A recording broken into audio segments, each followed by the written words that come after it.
Hola, hola, bienvenidos a Big Left. No pude ir a la manifestación de hoy día porque estoy en el extranjero y en Chile vivo en un lugar apartado, así que difícilmente puedo ir a una manifestación. Pero eso no quita que si yo pudiera ir, iría siempre, porque me encantan las manifestaciones.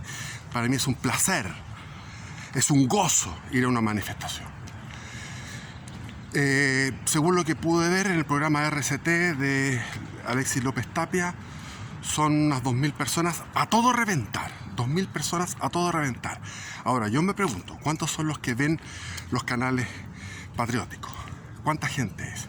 Mucha gente se reparte entre distintos canales patrióticos.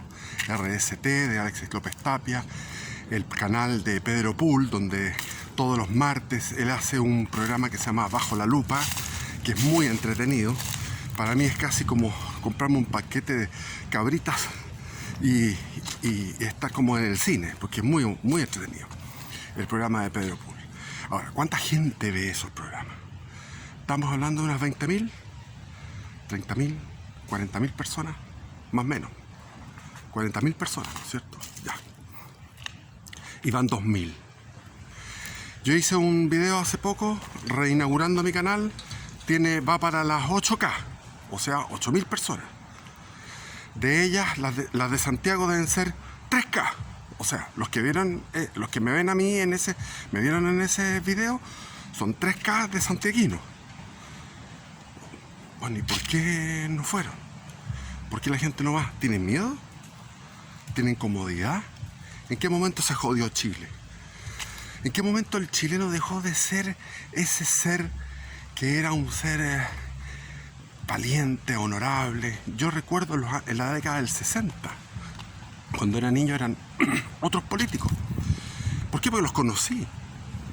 A mi casa iban el presidente del Senado, muchos senadores, intelectuales, periodistas.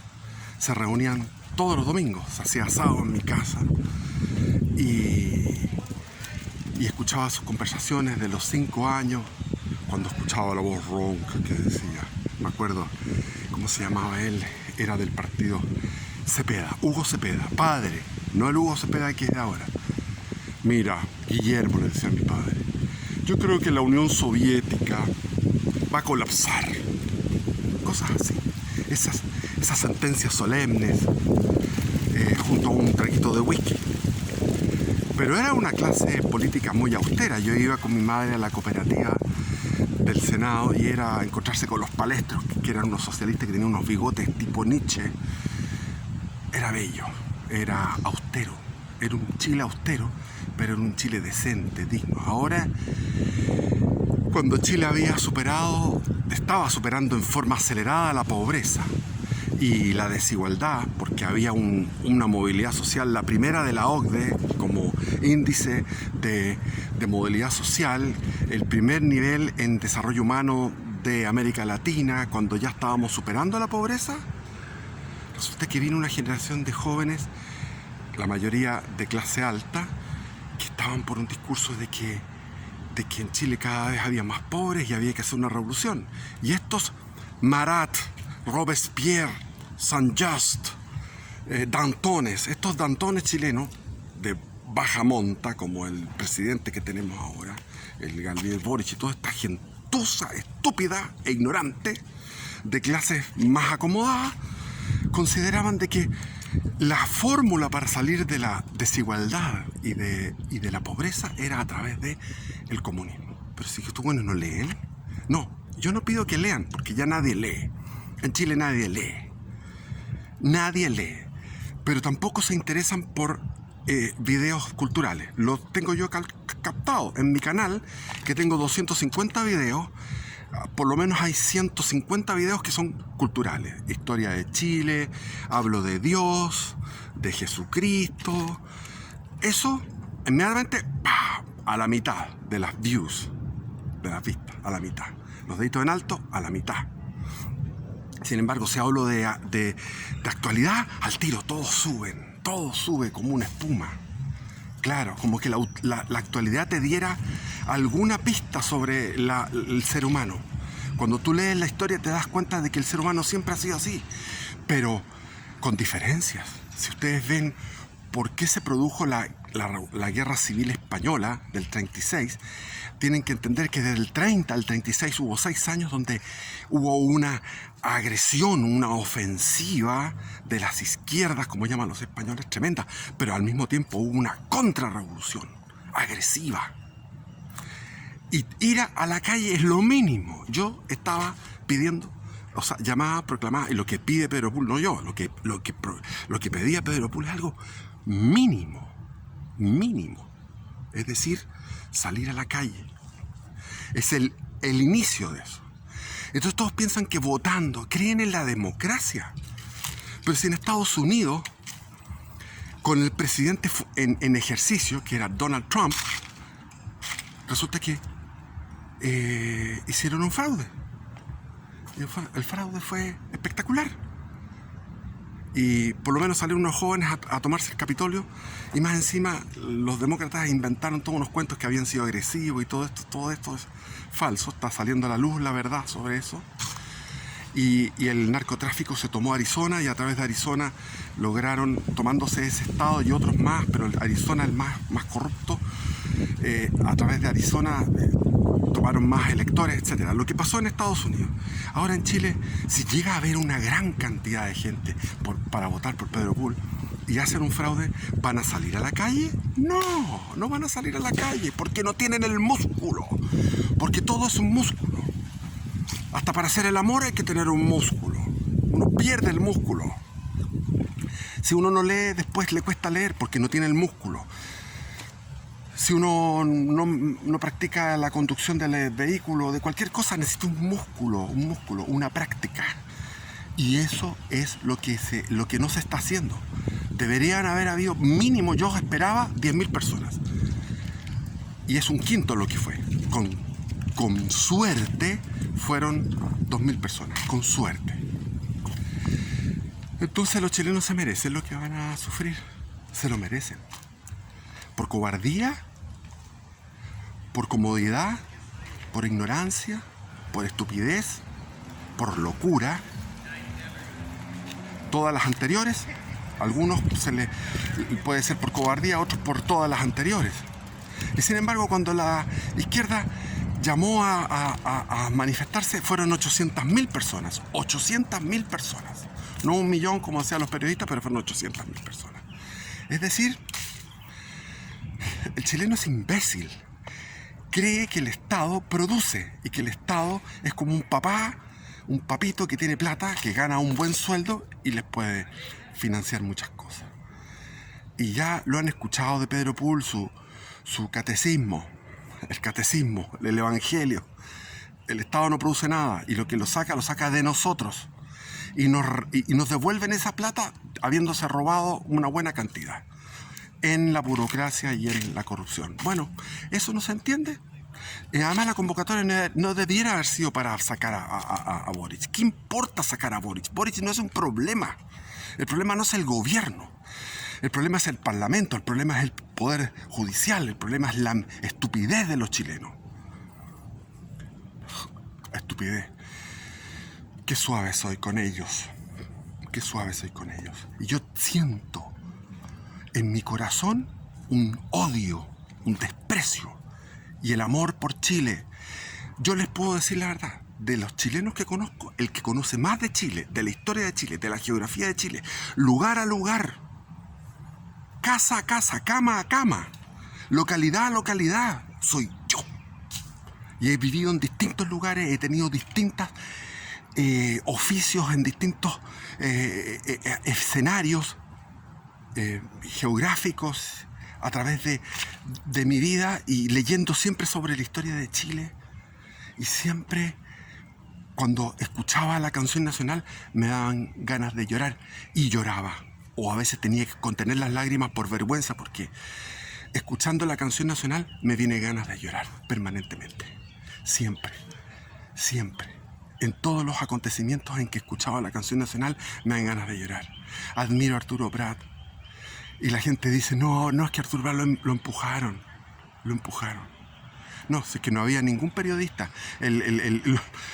Iquique no eran miles o sea, eso fue, el combate naval de Iquique fue un espectáculo donde estaba toda la población de Iquique mirando, los soldados de Iquique, la marinería del Huáscar, la marinería de la misma Esmeralda, donde murió las 3/4 partes de la tripulación.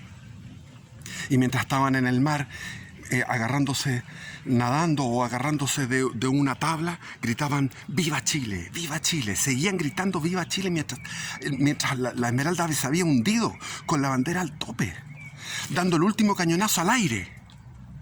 Dispararon hasta que la popa se hundió con el último cañonazo al aire, con jovencitos de 12 años que habían perdido en la cabeza con una bala de cañón de 250 milímetros del Huáscar. Con el Ignacio Serrano, en el segundo espolonazo, se derramaron 12 marineros sobre la cubierta del Huáscar en el segundo espolonazo. Estaba tan enojado Grau que les tiró un tercer espolonazo.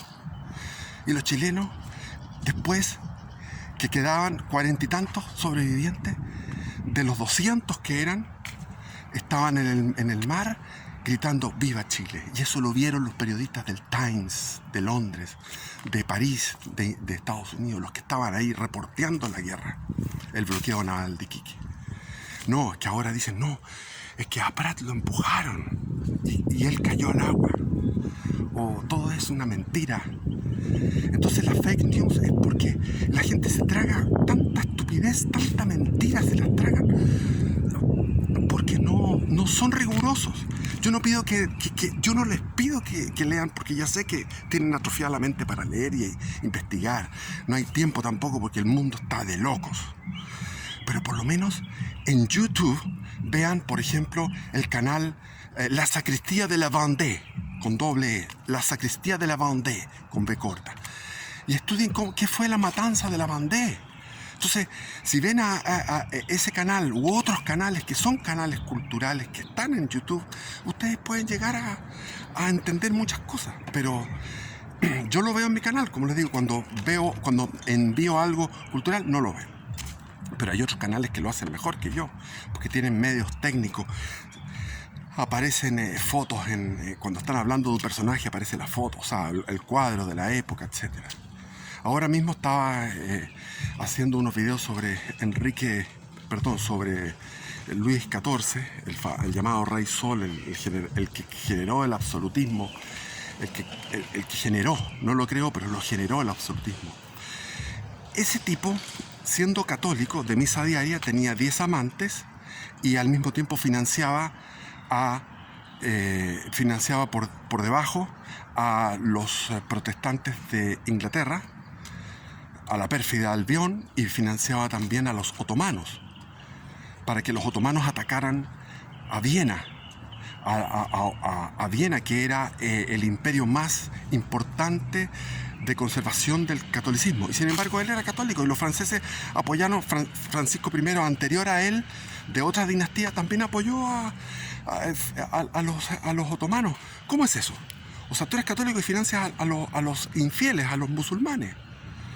Y Europa se desgastó en guerras hasta las guerras napoleónicas y hasta la Primera y Segunda Guerra Mundial.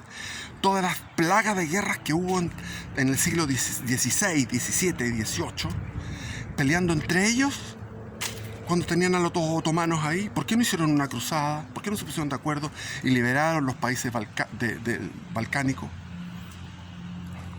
Toda la península balcánica, Grecia, el Asia Menor, el Medio Oriente. ¿Por qué no lo liberaron? No.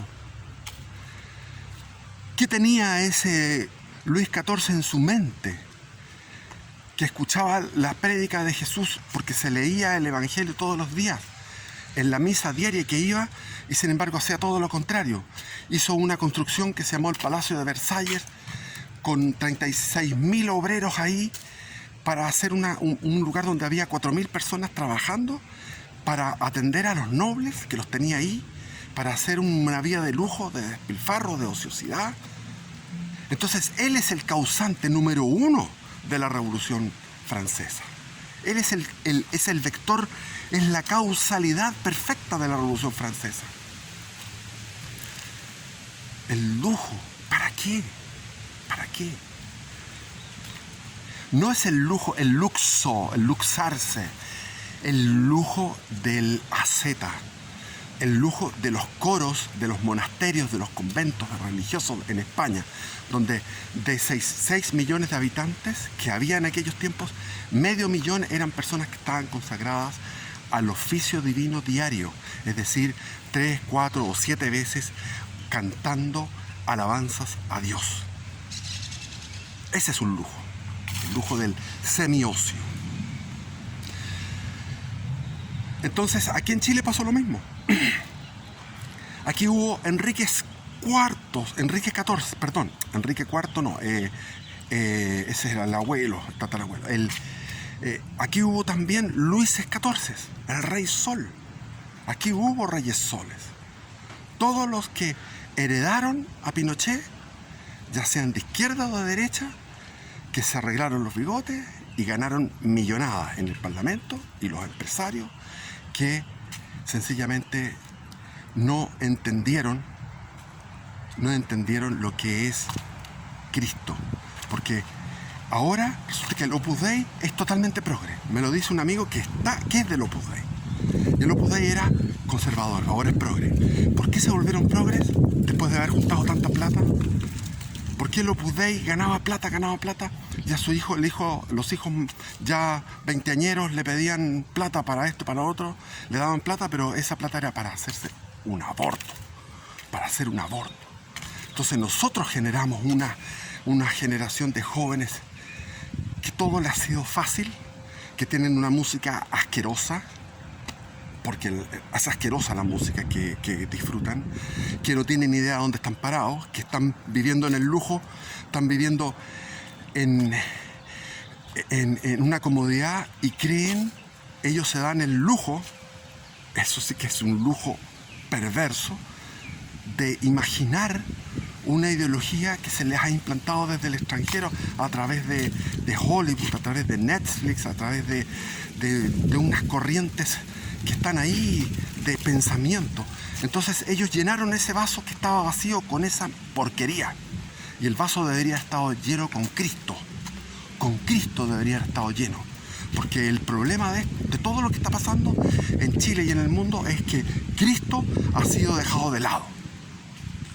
Y dicen, no, si solo Dios. Claro, solo Dios, sin Cristo. Primero era Cristo sin la iglesia, separando. Después Dios sin Cristo.